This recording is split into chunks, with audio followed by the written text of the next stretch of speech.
বাংলাদেশ একটি দায়িত্বশীল দেশ। বাংলাদেশকে সন্ত্রাসবাদের সাথে জড়িয়ে দেখা ঠিক নয়।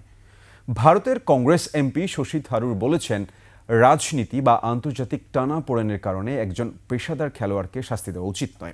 মুস্তাফিজকে আইপিএল থেকে বাদ দেওয়ার সিদ্ধান্ত অযৌক্তিক ও লজ্জাজনক বলেও মন্তব্য করেছেন শশী থারুর। বিস্তারিত মাইনুদ্দিন মাসুদের রিপোর্টে।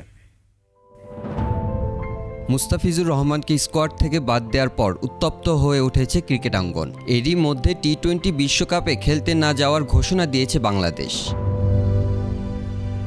এই প্রেক্ষাপটে ভারত বাংলাদেশের মধ্যে তৈরি হওয়া টানাপোড়েন নিয়ে ইন্ডিয়ান এক্সপ্রেসকে সাক্ষাৎকার দিয়েছেন ভারতের সংসদে পররাষ্ট্র বিষয়ক স্থায়ী কমিটির চেয়ারম্যান শশী থারুর। সাম্প্রতিক ইস্যুর পর ভারত বাংলাদেশের ক্রিকেট সম্পর্ক ভারত পাকিস্তানের মতো হবে কিনা এই বিষয়ে জানতে চাওয়া হয়েছিল শশী থারুরের কাছে। উত্তরে থারুর বলেন, বাংলাদেশ আর পাকিস্তান এক নয়। বাংলাদেশ সীমান্ত দিয়ে সন্ত্রাসী পাঠায় না। বাংলাদেশের সাথে ভারতের কূটনৈতিক আলোচনা ও সম্পর্কের স্তর পাকিস্তানের সাথে সম্পর্কের মতো নয়। মুস্তাফিজকে নিয়ে নিজের অবস্থান স্পষ্ট করে শশী থারুর বলেন, এটি বিসিসিআইয়ের নিন্দনীয় সিদ্ধান্ত। এটি খেলাধুলায় অপ্রয়োজনীয় রাজনীতিকরণ।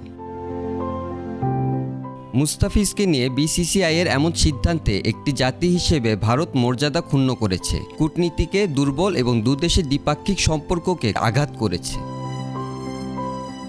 মাইনুদ্দিন মাসুম, 21 টেলিভিশন।